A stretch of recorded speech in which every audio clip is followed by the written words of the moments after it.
Começamos ao contrário. Hérnia de disco e dor nas costas. Você sofre com dor nas costas? Você sofre com dor no pescoço irradiada para braço, irradiada para escápula? Você sofre com dor lombar irradiada para perna? Essa live vai quebrar mitos e te contar verdades que muitos profissionais de saúde não te contam. A gente vai ter uma convidada especial hoje, doutora Micaele Fernandes. Vou aceitar a solicitação dela e a gente vai fazer o teste de áudio e vídeo. E de antemão, sejam muito bem-vindos a mais uma gravação do nosso podcast Physio Insight, um projeto onde eu falo que você tem que ouvir na lata, doa quem doer, sempre baseado nas melhores evidências científicas disponíveis. Vamos ao que de fato interessa, né, pessoal? Hérnia de disco e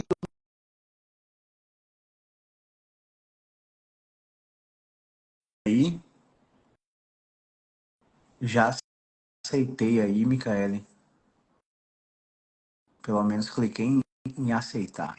E aí, Micaele, me Boa escuta? noite, tudo bem? Tudo em paz? O áudio tá ok aí? Tá ok. Então vamos nessa. Micaele, conta um pouquinho da sua história. Por que você escolheu a fisioterapia? Como é que você começou a se especializar em coluna? Por que você escolheu essa área de atuação antes da gente entrar, de fato, no tema da nossa live, tá bom? Certo. Sou Micaele Fernandes, moro em Herculândia, São Paulo e trabalho em Tupã, São Paulo. Por que que eu escolhi a fisioterapia? Não teve um motivo específico, né? Eu falo assim que foi dom de Deus mesmo, porque eu ficava pensando ali e falava, eu quero ser nutricionista. Não sei de onde eu tirei isso da minha cabeça. Aí minha mãe falou assim, eu vou orar para Deus mostrar.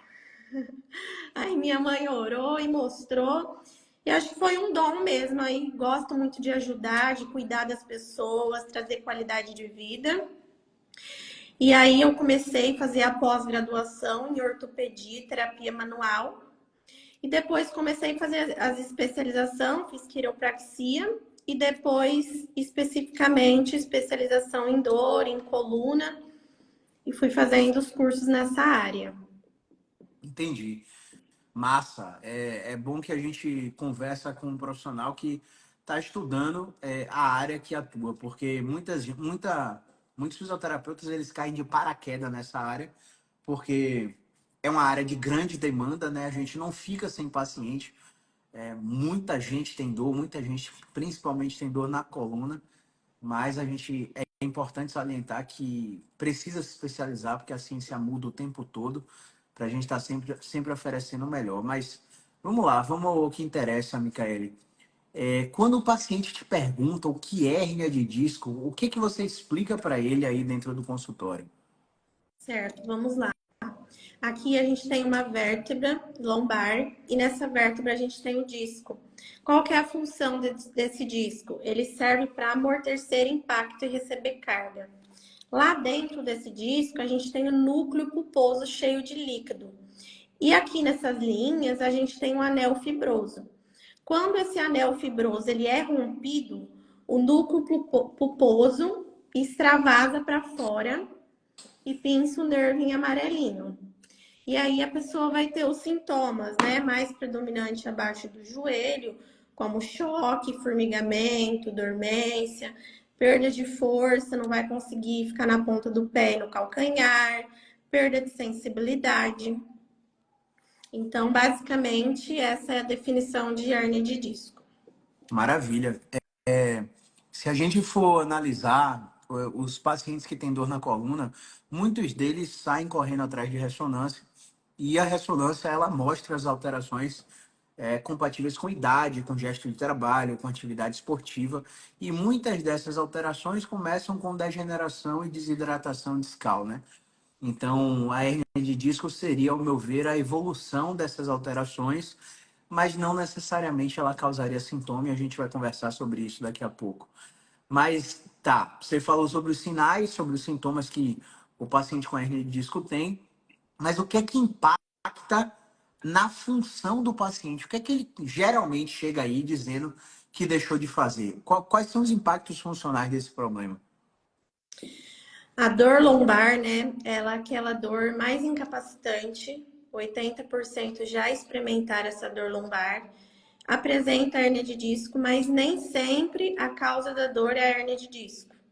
Às vezes a pessoa tem uma dor na coluna ou só uma dor que desce até o joelho, e isso não é sintoma de hérnia de disco. Então, nem toda hérnia de disco causa dor. A hérnia de disco ou a dor lombar, ela causa muito incapacidade, né? E limitações nas atividades do dia a dia. E aí, quando o paciente recebe essa informação de algum profissional que tem hérnia de disco e a hérnia de disco está pinçando o nervo, ele já fica com medo daquilo que apareceu no exame de imagem, né? Aí ele já recebe algumas informações. Nossa, agora eu não posso dobrar minha coluna, eu não posso pegar um peso, não posso trabalhar, agora eu estou incapacitado e não posso fazer mais nada. Aquilo causa um medo, amedronta o paciente. Ele tendo esse medo e essa preocupação do que apareceu no exame de imagem, vai causar medo e evitação. Então, ele deixa de fazer determinadas atividades simples do dia a dia ou ele muda os seus comportamentos. Mudando os seus comportamentos, o jeito que faz o movimento do dia a dia. Isso aí. Eu diria que o maior impacto da função de um paciente desse é a capacidade de se abaixar, de dobrar o tronco, para se vestir, para escovar o dente, sentar, para defecar de manhã, enfim. A capacidade de dobrar o tronco é um impacto funcional muito predominante nesse perfil de paciente. E às vezes o paciente fala assim, ó, pô, eu tenho hernia de disco, mas eu tô bem. E quando você vai fazer uma análise funcional desse paciente, você percebe que ele está andando de forma diferente, como você bem falou, né? Eles se mexem diferente, e isso é involuntário, muitas vezes eles não percebem, que é o que a gente chama de disfunção de descarga, né? Às vezes o cara tá com uma dor irradiada na perna e ele começa a parar de jogar o peso do corpo naquela perna, descondicionando fisicamente aquela musculatura e perpetuando o quadro de dor, né? Então, esses, para mim, seriam os maiores impactos funcionais que esse paciente tem. Mas tá, Micaele, quais são as opções de tratamento que o paciente com hernia de disco tem hoje? E aí, dentro dessas opções, o que, na sua visão, é um tratamento antigo e o que é um tratamento moderno?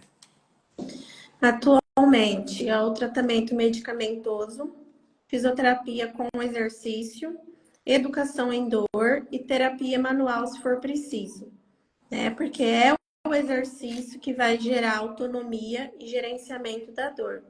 E naquela dor incapacitante, que muitas das vezes a gente não consegue colocar um movimento, precisa iniciar com posição mantida, é onde que precisa entrar com o médico da dor para modular os sintomas, para depois a gente tentar ir conseguindo colocar exercícios gradativamente. Educação em dor, conversar muito com o paciente de tudo que interfere na dor dele, que os comportamentos e os pensamentos dele em relação à dor influencia ele sentir mais dor, né? Então, assim, os pacientes chegam com muitas crenças e a gente precisa quebrar essas crenças. O tratamento antigo, que é a fisioterapia convencional, seria o choquinho, luz quente, alongamento, fortalecimento. Essa é a fisioterapia que não tem evidência científica. E qual que seria a fisioterapia de resultado? A fisioterapia especializada em dor musculoesquelética, porque o tratamento precisa ser baseado em exercício e educação em dor, que é muita conversa. Exatamente. Então, para a galera que assiste aí, que vai ver a reprise, que vai ver no Spotify, no YouTube depois, hoje 16 profissionais recebem um paciente com dor nas costas. Então, o anestesista recebe, o nefrologista recebe, o quiroprata, o osteopata, o fisioterapeuta ortopédico, o fisioterapeuta esportivo. Então, hoje não há um consenso, o acupunturista recebe, não há um consenso sobre qual é o melhor tratamento. Hoje existe um consenso entre tratamentos que funcionam e esses tratamentos são baseados em movimento. Então, se o que você está fazendo aí tem base de tratamento por movimento, você tem chance de estar melhorando. Agora, se o que você está fazendo aí é deitar e receber alguma técnica, como acupuntura, osteopatia, liberação ventosa, se você está deitando para receber aparelho, o terapeuta tá ligando, desligando o aparelho, você está se iludindo, me perdoe, você não vai melhorar com isso. Ai, mas eu melhorei. Se você melhorou, foi porque você já ia melhorar com a história natural e não com o que você está fazendo. Você perdeu o seu tempo. Na melhor das hipóteses, você só perdeu tempo. Porque na pior das hipóteses, você gastou dinheiro, você se frustrou, você ficou irritado, você cronificou a dor, porque o tempo que você está perdendo com esses tratamentos, você estaria melhorando em um tratamento científico, vamos dizer assim. Então a gente precisa entender que tecnologia não tem a ver com modernidade no tratamento da dor. Né? Nas últimas 2 décadas, a tecnologia só avançou e nas últimas 2 décadas, dor lombar e cervical são líderes no ranking mundial entre mais de 300 doenças em anos vividos com incapacidade. Ou seja, a tecnologia avança e as pessoas não são ajudadas com isso. A gente está pecando nesse conceito de modernidade, né? Eu gosto de brincar que hoje a maior sofisticação é ser simples. E ser simples é ter 1 metro quadrado para atender o paciente na sala de casa, no quarto da casa do paciente, num consultório com, sei lá, 8 metros quadrados, onde só tem parede, chão, cadeira e mesa. E você está pensando em como eu educo esse paciente para ele entender o que está acontecendo, que é coisa que ninguém explica. Simplesmente vira o paciente, não sei se aí é assim, mas vira o paciente e fala assim, ó, tá inflamado, vamos desinflamar. Ah, você explodiu o seu disco. O nervo embolou, vamos ter que operar. O paciente entendeu o que aí? Ele entendeu que ele só tem um caminho para tratar, ele não conhece os outros caminhos. Então a gente precisa conversar muito sobre isso para a galera entender. Mas beleza, Micaele. Uma crença muito comum do paciente que tem hérnia de disco é toda hérnia cirúrgica, doutor. O que é que você falaria para esse paciente que te perguntou isso? Nem toda hérnia de disco é cirúrgica, porque nem toda dor vem da hérnia de disco.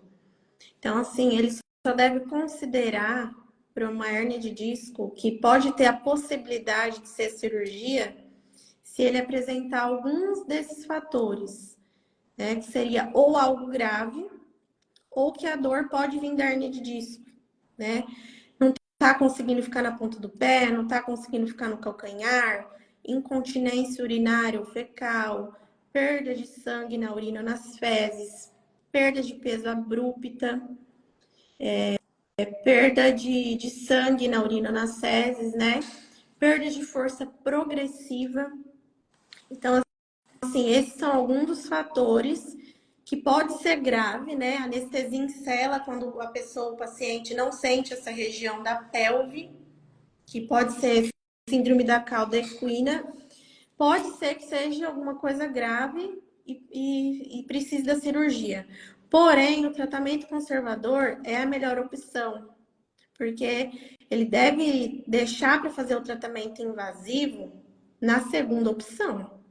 Porque as evidências científicas mostram para a gente que a médio a longo prazo, o tratamento conservador e a cirurgia vão ter o mesmo benefício. E o tratamento conservador, ele pode melhorar em 1 ano, né? E a cirurgia, que é o tratamento invasivo, pode acontecer do paciente fazer a cirurgia e ainda continuar com a mesma dor. Ou está com a mesma dor, ou está pior, ou começou a descer para as 2 pernas, porque às vezes ele não era um paciente indicativo para fazer cirurgia. Só tinha uma dor na coluna, só tinha uma dor até no joelho, ou nem tinha perdido força nas pernas. Conseguia fazer o teste de SLAMP, que é o teste neurológico que a gente considera. E esse paciente foi para a cirurgia só por causa da dor intensa, só por causa de dor por dor. E a gente não pode ir direto para a cirurgia só por causa da dor. A gente precisa considerar alguns fatores neurológicos, né? Que é o SLAMP, que é o LASEG. Se você não consegue erguer o pé, a perna, deitado. Se você não consegue fazer o teste, que é dobrar a coluna e esticar a perna sentado, perda de força, aí sim pode ser que seja da hernia de disco para fazer uma cirurgia. Fora isso, não é recomendado. Atualmente, nosso grande cantor Wesley Safadão travou a coluna de novo, 2 anos depois de ter feito a cirurgia. E há 2 anos atrás foi veiculado no Fantástico que ele teve anestesia em cela, né? E ele teve um risco, né, de perder a continência urinária e teve um risco de ter disfunção erétil permanente. E essa informação para um homem é pesada. Então ele toma a decisão mesmo de operar para evitar esse desfecho futuro. Só que aí a gente recebeu um bocado de pergunta dos seguidores, de pacientes, pô, mas ele não operou, então a cirurgia não funcionou? E aí entra justamente no que Micaele estava perguntando, estava falando, né? 4% dos casos são cirúrgicos. Desses 4%, apenas 2% são patologias graves, né? Desses 4%, 98% são dores específicas provenientes de uma compressão do nervo pela hérnia de disco que faz a dor descer na perna, mas não quer dizer que a cirurgia é a única opção, né? Como Micaele bem falou, tem 2 estudos grandes na maior revista científica do mundo, o New England Journal of Medicine, que compara 1 ano de tratamento cirúrgico versus conservador e o resultado é igual nos 2 grupos, sendo que o grupo que fez a cirurgia fica com menos dor em 6 semanas.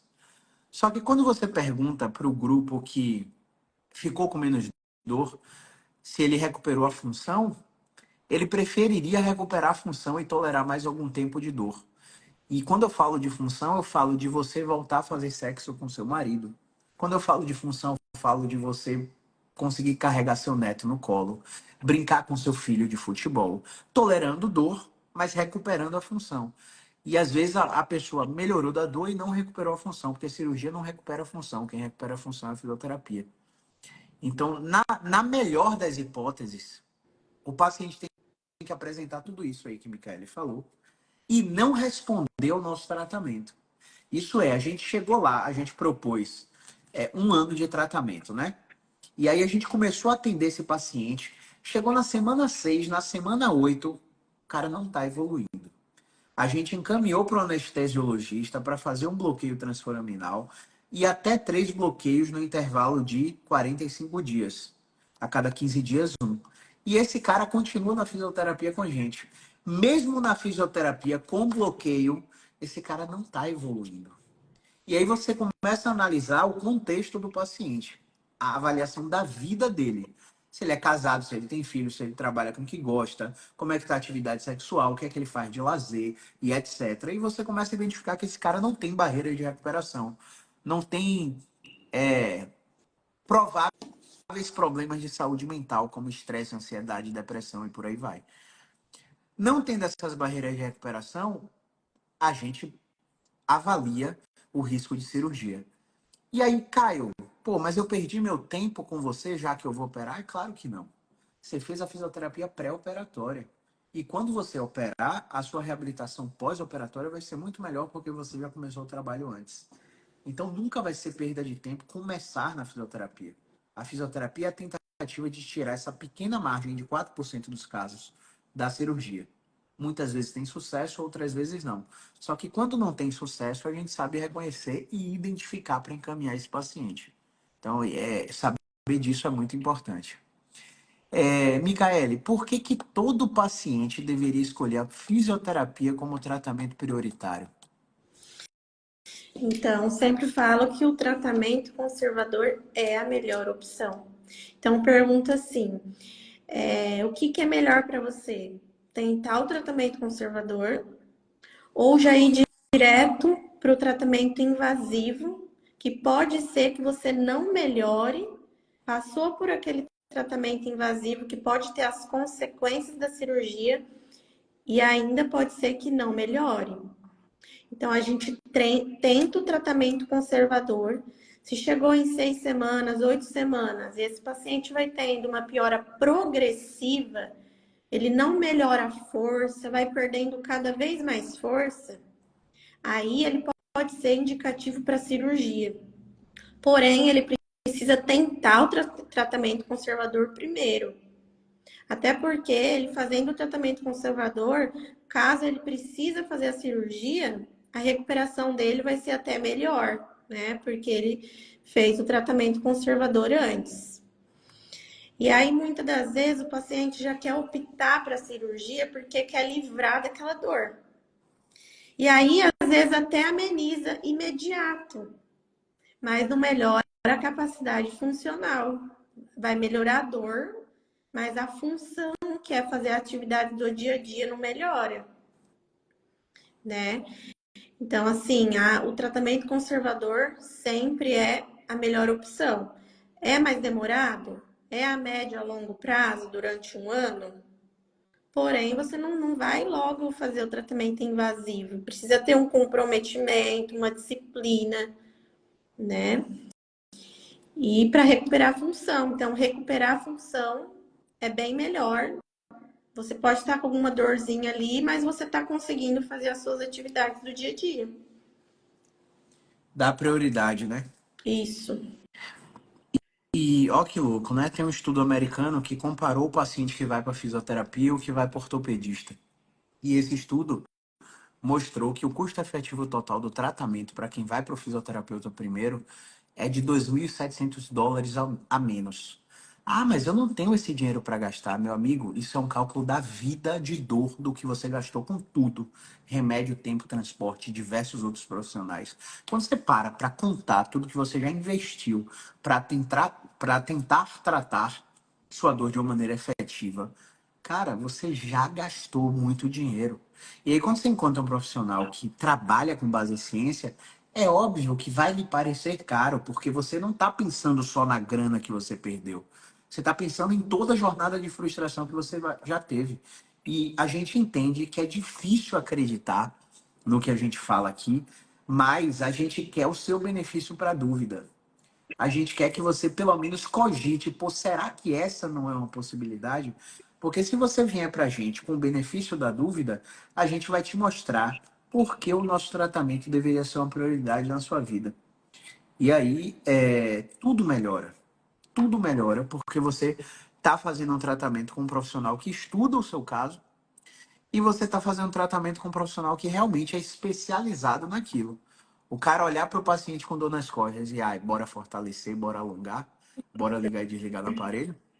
Paciente, o terapeuta é completamente desatualizado, né? E ainda um outro dado que é interessante, Micaele, tem um congresso nos Estados Unidos de uma sociedade norte-americana de coluna que o presidente é um neurocirurgião e eles têm um treinamento em avaliação mecânica. E eles fizeram uma triagem com todos os pacientes que chegavam no pronto atendimento ortopédico, fazendo esses movimentos básicos que a gente testa nos nossos pacientes. E nessa triagem, eles tiraram da avaliação ortopédica 74% dos pacientes. Não precisaram ir para o ortopedista depois de realizarem a avaliação de movimento. Quem encontrava um movimento aliviador ia para casa com aquele movimento e saía, diminuía muito o risco de cirurgia. Então é muito importante que a sociedade saiba dessas informações, né? Eu atendi Cumpra. eu Fale, pode atendi um falar. paciente esses dias que caiu na síndrome da falha cirúrgica. Ele operou porque falou que ele tinha estenose. Apareceu estenose lombar no seu exame de imagem. Precisa fazer a cirurgia. Fez a cirurgia, vendeu o carro, não adiantou nada. Continuou com a mesma dor. A dor na perna, a mesma coisa. E tá descendo nas duas pernas. Ou seja, ele vendeu o carro para fazer uma cirurgia e não resolveu o problema. Continuou incapacitado, não conseguindo fazer as suas atividades, né? A gente tem um paciente aqui que vendeu a casa para fazer uma cirurgia em São Paulo e não melhorou. Então, É muito complicada, é uma situação muito delicada. A gente tem um relato de uma colega de mentoria de um paciente que foi para São Paulo, num grande centro, visitar um cirurgião, um neurocirurgião, e ele olhou para a ressonância magnética do paciente e falou assim: Eu não sei nem como você está em pé. Se você tropeçasse, você poderia ter ficado tetraplégico. Baseado no exame de imagem, né? Uhum. Isso é loucura total, né? Não tem como a gente predizer através do exame de imagem quão arriscado está a condição da coluna daquele paciente. Enfim, são coisas que a gente tem que lutar para combater ferrenhamente. Uma coisa também que é interessante de falar, Micaela, é sobre nervo ciático. Muito paciente chega para a gente dizendo: eu tô com uma compressão no meu nervo, tá pinçando o meu nervo. E aí a gente fala: tá, essa compressão é verdadeira ou é falsa? Como é que a gente consegue diferenciar se realmente aquela dor na perna é proveniente do ciático, se não é, quando é falsa, quando é verdadeira? As pessoas pensam que toda dor na perna é o nervo ciático. E nem toda dor na perna é o nervo ciático. Só vai ser o nervo ciático se for realmente a hérnia de disco a causadora do problema, que realmente está pinçando o nervo. E aí o paciente vai sentir aquela dor lancinante, aquela dor de nervo, né? Que precisa seguir todo o trajeto neural, que sai lá da coluna, passa no bumbum, passa na coxa posterior, panturrilha e pé, com sensação de choque, formigamento e dormência. Agora, se você tem uma dor apenas na coluna que refere para a perna e não pega esse trajeto neural, né, por inteiro na perna, não teve perda de força, sensibilidade, não tem esses sintomas, é uma dor ciática falsa, né? É apenas uma dor referida. Porque se tiver algum nervinho estressado lá na coluna lombar, vai gerar os sintomas para a perna, referido. Mas nem toda dor na perna é considerado nervo ciático. Só se ter esses sintomas de trajeto, pegando o trajeto neural por inteiro. Exatamente. Na prática, pessoal, a gente deita o paciente de barriga para cima e pede para ele levantar uma das pernas com o joelho esticado. O paciente que tem a compressão do nervo ciático, ele não consegue levantar 35 graus. Quando ele Exato. levanta 35, 45, ele já está xingando minha mãe pedindo para parar o teste. Uhum. E às vezes o paciente deita de barriga para cima e consegue levantar a perna inteira com o joelho Uhum. esticado. E isso aí a gente sabe que o nervo está completamente livre. Ainda nos casos que o nervo está preso, chega em 35 graus, o paciente começa a urrar de dor, e é a dor familiar na qual ele se queixa no dia a dia. Ainda assim, existem testes da fisioterapia que conseguem negativar esse teste. Então, não quer dizer que porque você aprendeu agora, fez aí em sua casa, ai, nossa, meu nervo está preso. Não quer dizer que não tenha jeito e que você só vai para a cirurgia. Existem várias formas de dessensibilizar esse nervo para reduzir sua dor, né? Então, existe esse conceito também de, ai, dor ciática, verdadeiro ou falso? E Às qual vezes que a gente coloca um movimento específico, né? E o paciente já melhora todos esses sintomas, todos os testes melhora. Quando é uma dor que realmente vem da hernia de disco, que é o ciático, já não tem aquela melhora imediata, né? exatamente. E dentro desse processo, qual que é a importância do exame de imagem, Micael? A importância do exame de imagem, ela só é um complemento. Você já não pode fazer o exame de imagem logo de cara, só porque você sentiu dor, já vai direto para o exame de imagem. Não. A gente só se submete a um exame de imagem se ter algo grave. Então, no exame físico, na avaliação, na consulta, a gente faz algumas perguntas específicas para descartar algo grave. Febre junto com a dor, anestesia em cela, sente essa região da pelve. Então, assim, várias perguntinhas para a gente tentar descartar algo grave. Agora, se no exame físico a gente vê que tem uma suspeita de algo grave, aí a gente pode pedir para fazer um exame de imagem para descartar algo grave.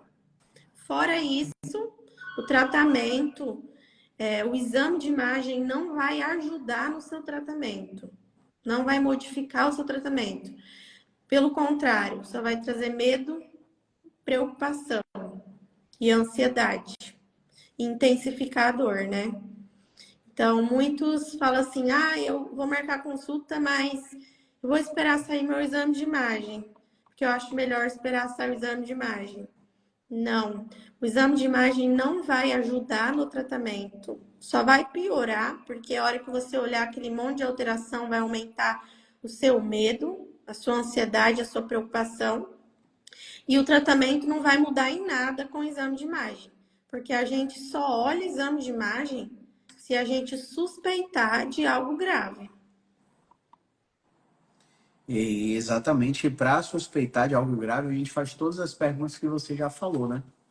Perda de peso sem motivo, febre com dor, incontinência urinária, se está sentindo genital, testículo, pênis, vagina, se perdeu a sensibilidade lá nessa região pélvica, anal e por aí vai. Se o cara realmente está com déficit de força progressivo e está cada dia pior, sem variabilidade, não existe, tô mal assim hoje, tô bem amanhã, tô mal por 3 dias, aí deu uma melhorada nos últimos 2. Não tem essa variabilidade. O paciente está cada dia pior quanto mais o tempo passa. E essa piora progressiva é rara de se ver. Para você que é leigo, é importante entender que a intensidade da dor não é um marcador preciso de como está a sua coluna. Eu tenho dor 10, minha coluna está extremamente degenerada, danificada e com hérnia. Quer dizer nada, você pode ter dor 10 e ter uma protusão pequenininha, e tem um paciente que pode ter uma protusão menor ainda e ter dores cruciantes, que é completamente desproporcional ao que o exame de imagem apresenta. E outra coisa, quando a gente compara o paciente que vai para o exame de imagem e o que não vai, o que vai para o exame de imagem, ele demora mais de se recuperar, justamente por causa desse efeito negativo que o laudo tem na vida das pessoas, mudando o comportamento para caminhar e para fazer atividades básicas, vamos dizer assim, né?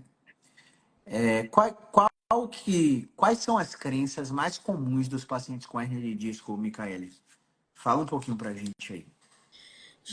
Geralmente o paciente chega falando, eu não posso dobrar minha coluna, eu não posso pegar um peso, né? É com medo, acho que vai dobrar a coluna para frente, vai explodir a hérnia, vai pinçar. Então, assim, traz muitas limitações e ele chega muito com essas crenças limitantes, né? Muitas das vezes atrapalha o tratamento. E o que mais ele tá ali dessa crença dele, né? É achando que o movimento vai fazer mal, atividade de impacto vai fazer mal. É claro que, primeiramente, né, atividade de impacto a gente precisa modular os sintomas primeiro. Mas, assim, acho que a crença mais comum seria dobrar a coluna, né? Dobrar, pegar peso, explodir a hérnia, impacto. O que é que você tem para falar sobre as pessoas que são condenadas e proibidas de fazerem atividades de impacto? É muito comum o paciente ter essa restrição. Eu não posso fazer atividade de impacto, porque vai ter osso com osso Nossa. ali, né? E na verdade é o contrário. Teve um estudo que pegou um grupo sedentário e o grupo que praticava atividade de impacto, que no caso era a corrida. O grupo que praticava corrida tinha os discos da coluna mais fortes e mais hidratados. E o grupo sedentário tinha os discos da coluna menos fortes e menos hidratados, né? É claro, você tá naquela dor incapacitante, inflamatória, que você não consegue fazer nada, nem um movimento, você não vai fazer a atividade de impacto. Precisa fazer o tratamento, modular os sintomas, para depois você conseguir. Fora isso, se você tem apenas uma hérnia de disco, que não é a causadora da dor, você pode fazer atividade de impacto normalmente. Porque tem pessoas que têm hérnia de disco e leva a vida normal. Faz musculação, faz atividade de impacto e não sentem dor. E às vezes você até conhece uma pessoa assim. Só que você tem a síndrome do último floquinho de neve da galáxia. Você acha que o seu problema é sempre pior do que os dos outros. Porque você está dando foco no gramado dos outros. Você tá, tipo, a grama do vizinho é mais verde só porque você tá olhando. A vida do vizinho é melhor com hérnia só porque você tá prestando atenção. Então, tudo que a gente dá atenção cresce, assim como na dor.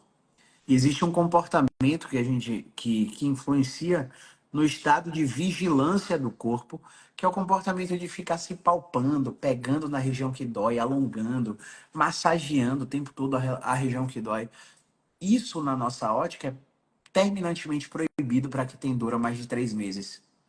Porque a dor há mais de 3 meses não é mais. O lugar que dói não é mais o responsável pela produção da dor. Agora a produção da dor é do cérebro. E se você ficar alisando o lugar que dói, você manda uma mensagem para o cérebro que tem algo errado ali. E o cérebro começa a dar mais atenção para aquela região e você começa a ter mais sofrimento e mais incapacidade por causa disso. Então, é fundamental que você entenda essa interconexão e de que você entenda que o exame de imagem é só uma fotografia de você por dentro. O que importa é o seu contexto. Sabe aquela história de que os genes carregam a arma, o estilo de vida puxa o gatilho? Então,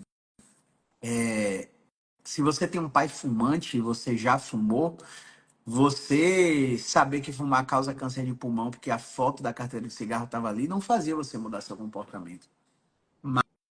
Mas quando alguma coisa pesada em sua vida aconteceu, que você realmente decidiu, não, agora eu vou ter que parar de fumar. Lembra desse porquê. Esse porquê é justamente o que você tem que caçar depois que você teve o diagnóstico da ressonância. Qual foi o comportamento que você parou de fazer depois do diagnóstico? Como é que tá a sua vida sem esse comportamento? Ai, dançar, ir para aula de zumba, jumping, bicicleta, andar com cachorro, sair com a família. Alguma coisa você parou de fazer, porque dor por dor você tomava analgésico e não procurava a gente. Então, reduzir a importância que a gente dá ao exame de imagem é melhorar a qualidade do nosso tratamento. Até porque uma reunião de experts na área de dor, chamada Choosing Wisely Brasil, que é do inglês Escolhendo Sabiamente, que essa iniciativa ela visa reduzir o custo e aumentar a efetividade dos tratamentos oferecidos para dor crônica, inclusive dor nas costas. E para reduzir esse custo, a gente tem que tirar a ressonância do processo, porque a ressonância só detecta problema de verdade em um caso para cada 250 mil exames realizados. Então, é muito desnecessário fazer, principalmente porque não é aquela coisa que o paciente acha, mal não vai fazer, eu vou lá porque meu plano está pagando. Pelo contrário, vai fazer é muito mal. Porque sem o sinal de gravidade, quando você faz uma ressonância, você catastrofiza tudo que está ali, porque você é ser humano, assim como eu. Não adianta dizer, não, eu recebi bem. Você começou a ficar com medo de descer escada, você faz as coisas com mais cautela, você aumenta a sua rigidez corporal e você não está prestando atenção nisso. É por isso que eu e Micaela estamos aqui, para te trazer à tona coisas que você parou de prestar atenção só por causa da dor. Beleza? Beleza. Eu tive um paciente, Caio, que chegou com um diagnóstico de 7 hernia de disco. Então, ele chegou com aquele medo excessivo. Eu vou ficar incapacitado, porque ele recebeu, queria informação, queria ficar numa cadeira de roda. Então, aquilo acabou a vida dele, né? E aí ele chegou, conversei com ele, ele não tinha dor de hérnia de disco, era uma dor que descia até no joelho. Ele não tinha perda de força, não tinha perda de sensibilidade. E aí eu conversei com ele, e aí ele se acalmou, melhorou o medo, a preocupação, a ansiedade. Ele falou assim: "Nossa, doutora, eu poderia já ir embora e nem fazer o exercício, porque parece que eu já melhorei, só de conversar."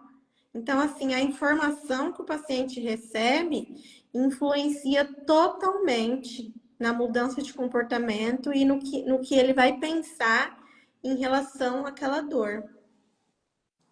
Informação é tratamento. Então, o paciente que chega naquela expectativa, ai, você não vai fazer aquela liberação, aquele estalinho da quiropraxia, da osteopatia?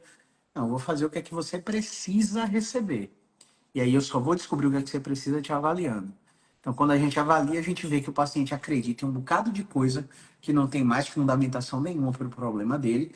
E fazer ele mudar essa crença já é um tratamento que desbloqueia a liberação de analgésicos pelo sistema nervoso central, né? Então, só uma conversa já faz muito bem. Você que é leigo aí na área de saúde, lembra da última vez que você foi para a mesa de bar com amigos de verdade, aqueles que vocês contam na palma da mão e sentaram e conversaram e deram risada. Como é que foi seu dia naquele contexto? Como é que você voltou para casa? Como foi sua noite de sono naquele dia?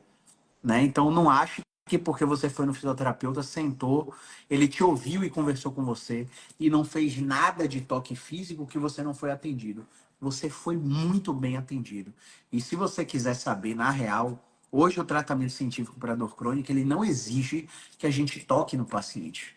A gente só exige que a gente entenda o problema do paciente para fazer o paciente entender o problema, para que assim ele comece a se expor de forma gradual as atividades que ele não faz mais, recupere a consciência corporal, a autoeficácia, a sensação de que é seguro fazer as coisas. E ao reduzir esse medo, é claro, esse paciente começa a mudar estilo de vida, que é o que vai manter ele realmente saudável e sem dor. A gente falou sobre impacto. Fala um pouquinho de fortalecimento e postura, Micaele, sobre crenças comuns desses pacientes. Fortalecimento e postura não é tratamento para dor, né? Porque pessoas que têm dor já têm um excesso de contração na musculatura. E pessoas que não têm dor já têm a musculatura mais relaxada.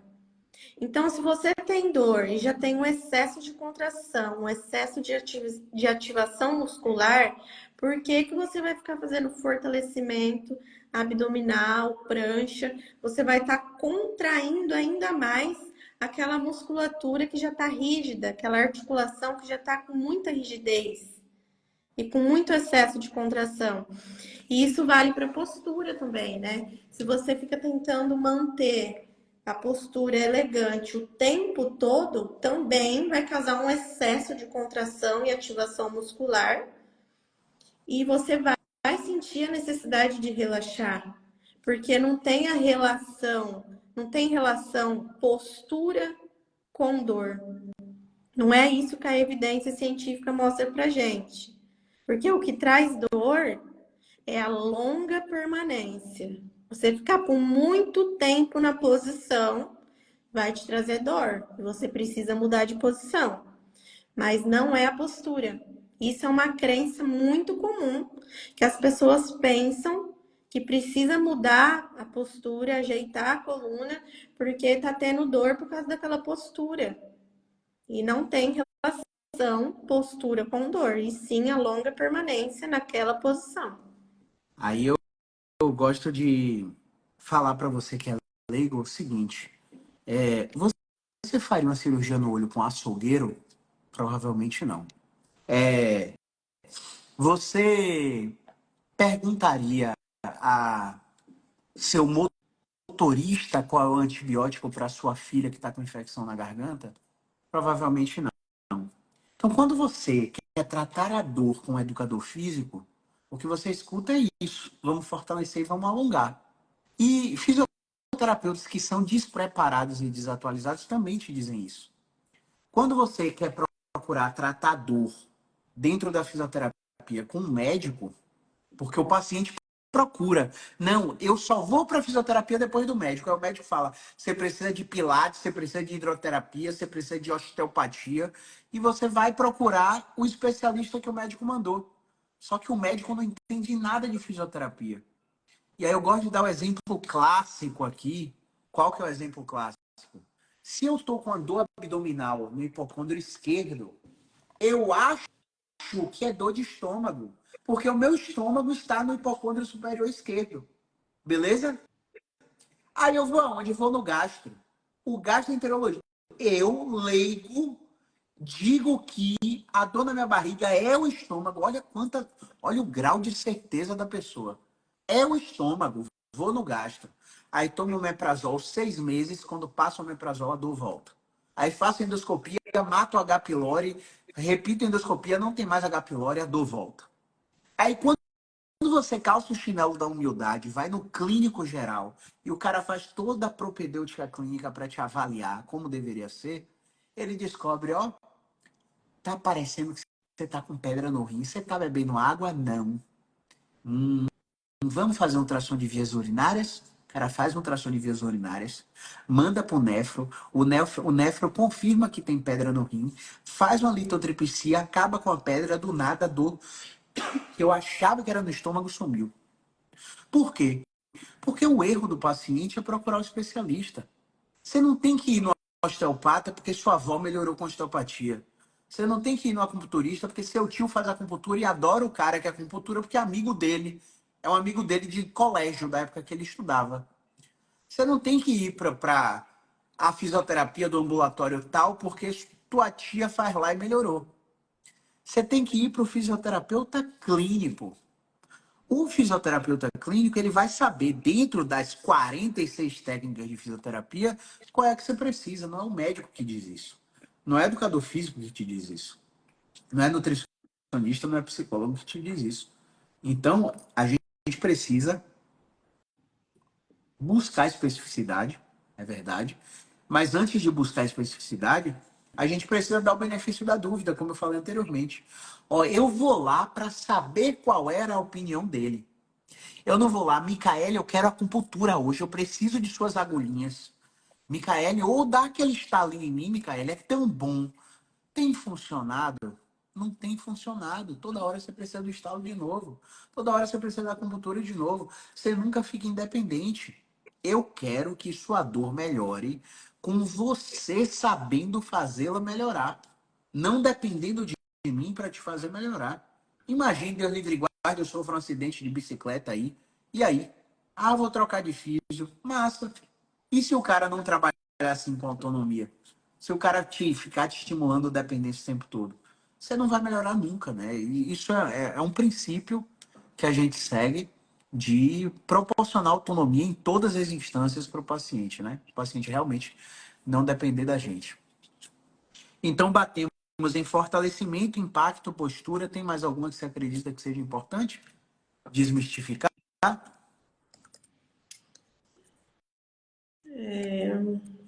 Acho que falamos de todas, né? Acho que a gente falou um bocado mesmo. Ó, operei e continuo com dor. E agora? Fala pro pessoal. Síndrome da falha cirúrgica. Muitas pessoas passam pela cirurgia e não melhora da dor. É porque a cirurgia foi feita errada? Não, é porque o seu corpo não aceitou aquela cirurgia, né? Não recuperou e provavelmente você não era um paciente, uma pessoa que era indicativo de cirurgia, né? Porque apenas 3% ali vai precisar de cirurgia. A gente precisa considerar alguns fatores. Então, acontece muito isso da síndrome da falha cirúrgica. O paciente faz a cirurgia e não melhora a dor, ou ainda fica pior e continua com as mesmas limitações. Por esse motivo que precisa tentar tudo antes, o tratamento conservador, para depois optar pela cirurgia. Exatamente. Então, se você cair na síndrome de falha cirúrgica, praticamente 2 pacientes que operam, um continua com dor, você vai ter um outro padrão de dor. Caio, como assim? Ó, existem 3 tipos de dor reconhecidos internacionalmente, e existe a dor nociceptiva, a neuropática e a nociplástica. A nociceptiva é quando tem alguma alteração tecidual mantendo aquele estímulo provocativo de dor. Exemplo, puxa o dedo para trás e fica. No início você sente só alongar, mas se você permanecer, você vai começar a sentir dor. Isso aí é porque Esse estímulo que a gente chama de nocicepção despolariza canais de cálcio da região, manda uma eferência até o corno posterior da sua medula, que sobe para o cérebro, faz interações lá dentro do cérebro com outras estruturas, e o cérebro detecta ameaça, e essa ameaça produz dor. Para quê? Porque a dor tem sua função. Qual que é a função da dor nesse caso? Tira a zorra do dedo para trás, pelo amor de Deus, que eu não quero que fique doendo. Pronto, dor nociceptiva. Na dor neuropática, eu tenho uma lesão ou doença do sistema nervoso somatosensorial. Traduza para o português aí, Caio, pelo amor de Deus. Você descobriu uma diabetes. A diabetes agravou. Você, bebe todo final de semana, não tem um estilo de vida legal, não caminha, não faz atividade física, a diabetes agravou. Além de você ficar quase cego por causa de uma retinopatia diabética, você pode ficar com uma neuropatia diabética. Então, essa doença do sistema nervoso somatosensorial faz com que você tenha um outro padrão de dor, que é um padrão similar à compressão nervosa da hérnia de disco, que é o que a gente chama de radiculopatia. Tá claro até aí? Quando você vai operar dessa hérnia de disco por radiculopatia, a cirurgia é outro trauma. Além da doença do sistema nervoso somatosensorial que está gerando a sua radiculopatia, o cara vai lá, corta você, faz uma incisão para tirar a hérnia dali, só que para cortar você, ele gera um trauma no tecido ao redor de onde você tem um problema. E aí você começa a somar uma dor que é neuropática com a dor que é nociceptiva. Esse padrão misto de dor começa a ampliar o que a gente chama de campo receptivo. E quando a gente amplia esse campo receptivo, a gente começa a desenvolver uma síndrome dolorosa crônica.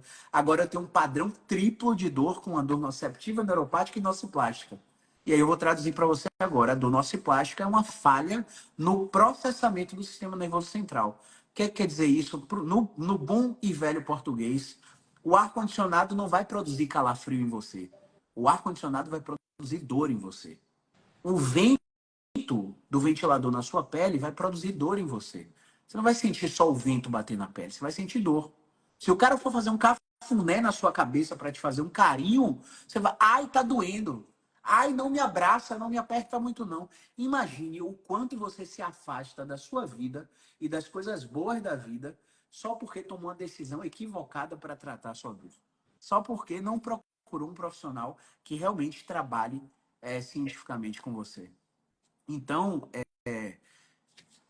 tomar decisão de cirurgia é quando você já está numa boa fisioterapia, já está usando medicação e mesmo assim não está melhorando. Você está estagnado. Aí o próprio fisioterapeuta avalia ali, porque talvez você precise ir para a cirurgia. O próprio fisioterapeuta vai falar isso para você. Porque a gente quer que você melhore e a gente está vendo que não vai ser com a gente. Então você precisa tentar a fisioterapia primeiro, tá?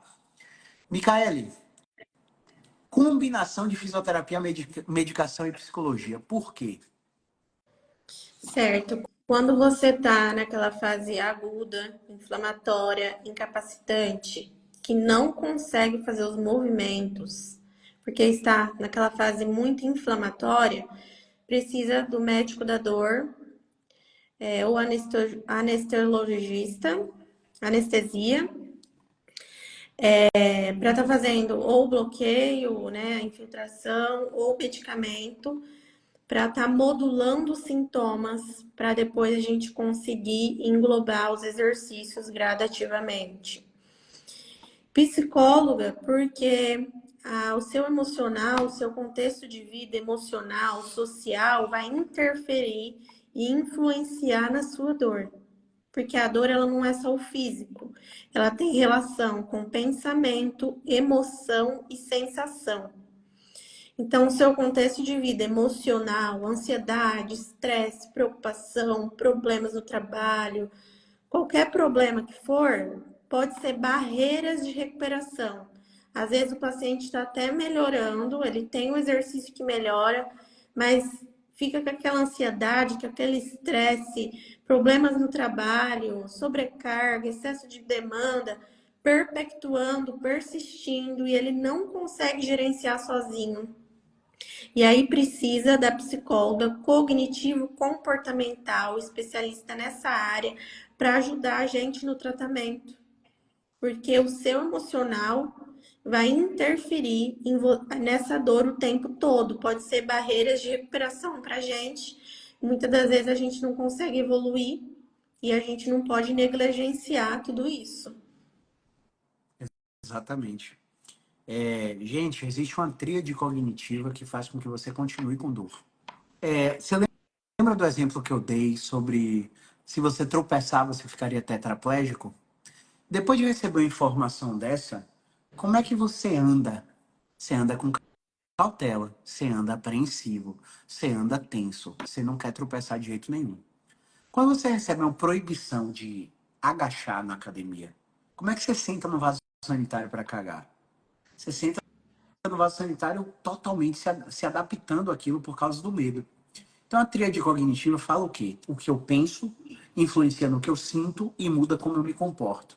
Traduz o como assim me comporto? A forma como eu me mexo muda.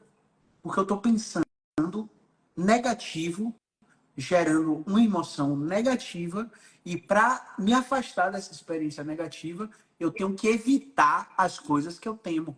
Faz sentido? Então, quem quebra esse ciclo pensamento, emoção, comportamento é o psicólogo. E se você tiver barreiras de recuperação como ansiedade, depressão, enfim, estresse crônico, privação de sono, a gente vai precisar que você esteja também com um psicólogo. E aí, o que é que eu falo aqui, geralmente, quando o paciente precisa de psicólogo junto e não tem grana para arcar com o meu tratamento e o psicólogo junto? A gente fala que dinheiro não é o problema, porque a gente encaminha esse paciente para clínicas e escolas para serem atendidos pelos alunos do último semestre sob supervisão dos psicólogos da faculdade. E é muito melhor do que ficar desassistido. E às vezes é melhor do que estar fazendo psicoterapia pelo plano de saúde, como muitos pacientes fazem. Com a fisioterapia é a mesma coisa. E ainda sobre assim, a medicação, como bem Micaele falou, às vezes na fisioterapia você vai ter dor. Não é porque você está tratando dor que não vai ter dor na fisioterapia. Você está dentro do inferno e quer sair do inferno. Não tem como sair do inferno sem passar por ele. Abrir a porta para sair sem passar por dentro dele. Então, para você se tornar um vencedor, você terá que vencer a dor. Então, vai ter dor durante o processo e durante esse processo pode ser que seja muito desconfortável e nesses casos a gente busca um anestesiologista para fazer o bloqueio, porque aí os nossos exercícios ficam menos desconfortáveis. O que é que a gente vê na prática clínica? O paciente vai aleatoriamente, oh meu Deus, o meu plano de saúde liberou, vamos lá fazer o bloqueio. Aí vai lá, faz o bloqueio, melhora a dor, não faz a fisioterapia, quando o bloqueio passa o problema está pior. Então não é um ou outro, é um e outro. Perdão, se não for um e outro, você não vai melhorar tão cedo. Beleza? E atua Micael, mais como efeito momentâneo, né, Caio? momentâneo. E sabe o que é engraçado? Pelo menos aqui em Salvador, eu escuto os pacientes que os médicos falaram assim, não, vamos fazer o bloqueio. Você vai ficar 6 meses sem dor. Com 6 meses a gente faz outro. O cara faz o bloqueio, 72 horas depois ele tá com a dor igual. Então, é assim, expectativa alta, realidade baixa. E o saldo dessas duas experiências é o quê? Frustração. E a frustração faz com que o paciente tenha sentimento negativo, pensamento negativo, catastrófico, ansiedade, projeção de futuro negativa. E tudo isso é barreira de recuperação. Então, a informação salva vidas. Essa é a mensagem que a gente quer passar como consideração final aqui. Suas considerações finais, Micaele, para o pessoal que nos assistiu e que vão ver a reprise? Para você não ir direto para a cirurgia, porque tem tratamento e a sua dor tem solução. Porque às vezes os pacientes chegam muito desacreditados, né? Assim, sem esperança. Eu cheguei aqui e é minha última opção, porque eu já não tenho esperança mais. Eu já fiz cirurgia, eu já fiz bloqueio, já fiz infiltração, eu já fiz fisioterapia convencional do plano de saúde, do posto, e nada resolveu. E na verdade, não é que você não tentou de tudo. Você tentou o que não funciona, o que não tem evidência científica. E aí já chega desacreditado, já gastou demais, e aí às vezes não vê valor naquilo ali, só que é porque, como você já falou, né? Já gastou muito e acha que não tem mais solução, mas é porque você não fez um tratamento eficaz que tem baseado na evidência científica. Então, se você escutar de um profissional que você não pode se movimentar, que tem que fazer repouso, que não pode fazer nada, e a vida é repouso, troque de profissional, porque esse profissional não está atualizado e a sua dor tem solução. Mesmo se for uma dor crônica, tem solução, mas você precisa fazer um tratamento especializado, não é qualquer fisioterapia. Então, Exatamente. tratamento cirúrgico, sempre a segunda opção, sempre a última opção.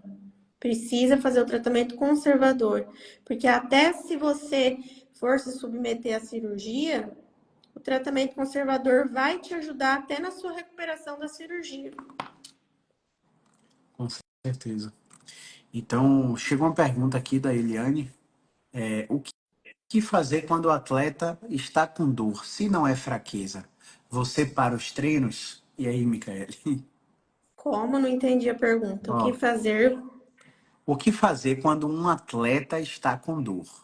Se não é fraqueza, você para os treinos? Não, você precisa tratar o problema, né, com um exercício específico que vai tirar aquele estresse, aquele excesso de contração para melhorar a dor. Porque, igual muitos pensam, precisa ter um core forte, uma musculatura forte, para não ter dor, para proteger a dor. Não, porque se fosse assim, os atletas não iam ter dor, porque eles já têm uma musculatura forte, já têm um core forte. Então, se você não está te limitando para você fazer o seu treino, você precisa procurar um tratamento para você tratar o problema, resolver o problema, para depois você conseguir voltar para as suas atividades. E o que você precisa fazer é relaxar, né? Porque às vezes a pessoa está com muito excesso de demanda, fazendo muito atividade ali, musculação, muita repetição e tudo mais, e carga. E, e esquece disso, e aí fica muito um excesso ali de passa do limite, né, do corpo. E aí começa a causar,